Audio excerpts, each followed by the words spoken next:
What is one real trick that companies don't want you to know?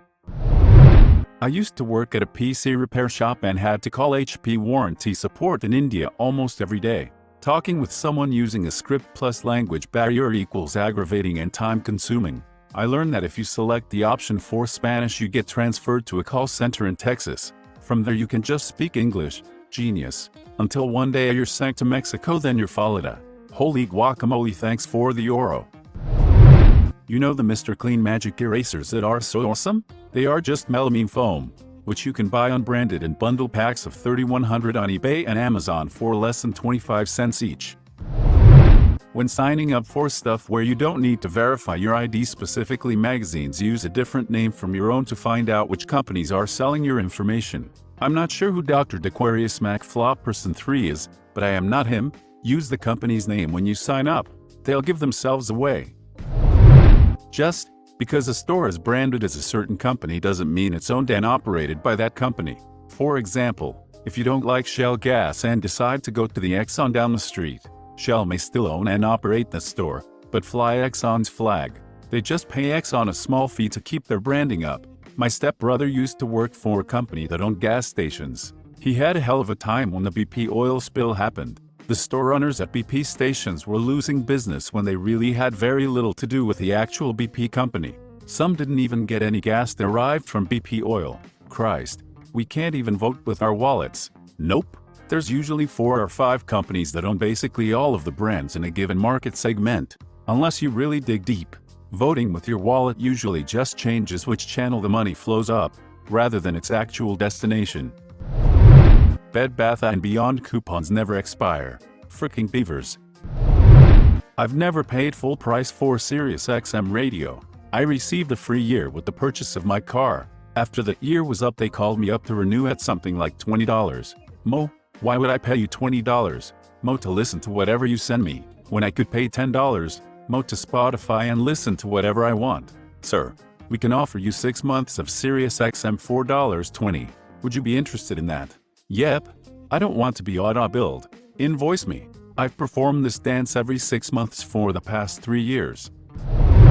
I had a locksmith tell me that I could not program my own RFID chip key using 2 original keys and my Jeep's computer, and that I either had to have him do it or pay even more at a dealership to have them do it, and buy a chip key from him $4.30.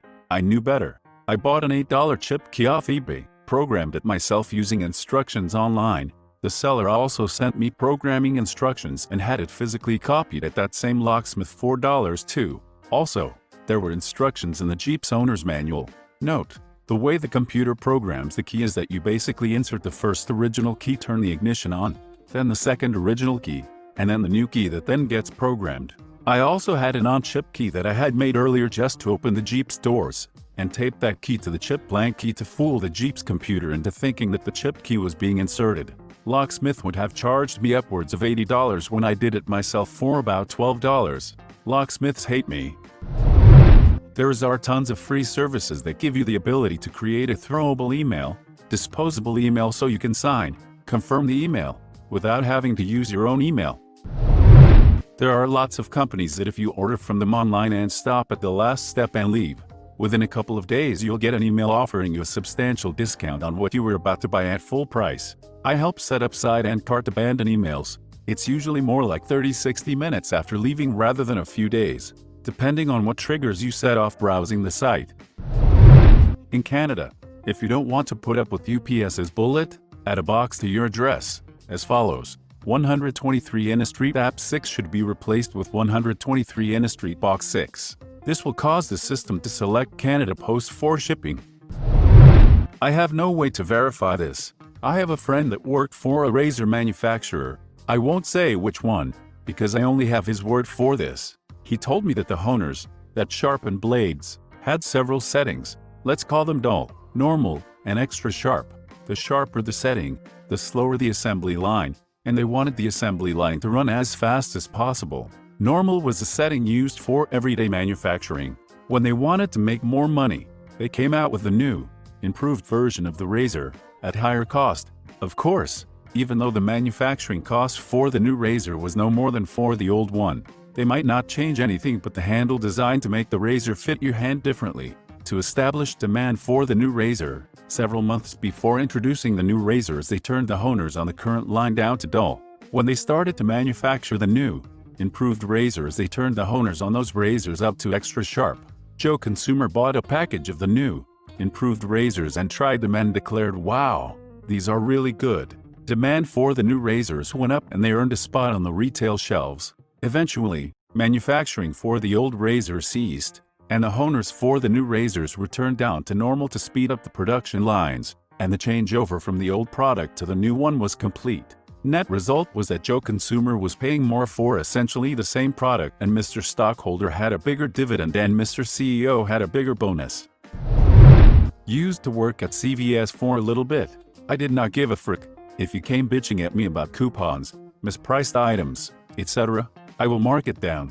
How did I come to do this? When I started, I used to call the manager every time a customer had a complaint, and she just told me to give them the deals whenever it would happen and not to call her. I'm pretty sure it's like this for most places. But be nice at first. We assume you're gonna get bitchy and just end up giving you the deals. I used to work at Radio Shack. We had a $50 rule. If the customer was complaining about something that could be solved for less than $50, immediately say yes and do it. Nobody would get in trouble for spending less than $50 to retain a customer. Anything more than $50 needed regional management's approval. Of course, Radio Shack is out of business now, so I don't know whether that customer service model actually works. If you make a good faith effort to pay medical bills, they can't be sent to collections. Offer to pay $20 a month till it's paid, and the hospital or doc will often be willing to settle for half payment and closing the bill. Just get it in writing. I once owed the hospital $2,000 for an emergency visit. At the time I was 100% broke, and after paying about $500 of it off, I knew I couldn't afford any more if I didn't want to starve. I wrote a letter to the hospital explaining my predicament and illustrating the reasons why I couldn't ask my family for the money. They forgave the rest of it entirely. If you want to cancel a hotel reservation, but you're within the penalty period, call up, go online and move the reservation forward by a couple of weeks, a month, whatever, just enough to get you out of the cancellation penalty period. Then call up, go online the next day and cancel the reservation. This doesn't always work. My hotel will note that you modified your reservation and on what day you did it to prevent exactly this. You don't actually have to give any of your real information online like ever, but everybody just naively volunteers it anyway. Yeah? According to the internet, I am Ethan Berry, a 40-year-old married stockbroker with 2 kids and a nice house. I am none of these things in real life. Nice try, Ethan. It's too late to throw us off. Airlines sometimes have cheaper flights to distant destinations at change planes in your intended destination city. So if you are flying to Chicago, you might book a flight to LA, knowing it stops in Chicago, and simply get off and not board the second leg. There is a website called skiplag.com that is being sued by United for informing people how to take advantage of it. If you're going to do this, for the love of God, don't check any bags. Yes, that's part of it. You also don't book it round trip. I have heard of people who had to stop off and miss the connecting flight due to weather. They talked to the airline and they had no other flight to get to the event in time, so they rented a car. 5 days later, when they went to get their flight home, they were told that their ticket was canceled because they did not take the second leg of the original flight. That exact scenario happened to my husband. He had to spend the day on standby and was delayed 6 hours on his return flight because they'd canceled his return tickets even though they knew why he hadn't made the connection. If the only reason you are buying something is because it is on sale, you still aren't saving money. Nope. I refuse to believe this. I definitely have saved $100s on all these Steam games I've played for 30 minutes each. If you're calling a support line, curse angrily at the robo-receptionist. The software on the other end will sense that you are having trouble with the phone tree and connect you with an actual person. True.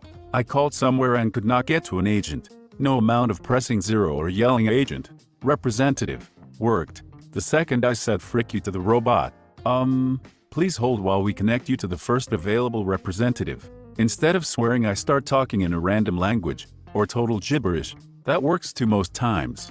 Robot, dial 14. Me, ooga booga blah blah room. Robot, please wait while I connect you to an agent. Done. The name brand products you buy at Walmart are of inferior quality to the same product at regular stores. Learn this in a business course, specifically in reference to name brand shampoo and toothpaste, but applicable to many products. Walmart demands lower prices, so manufacturers lower quality.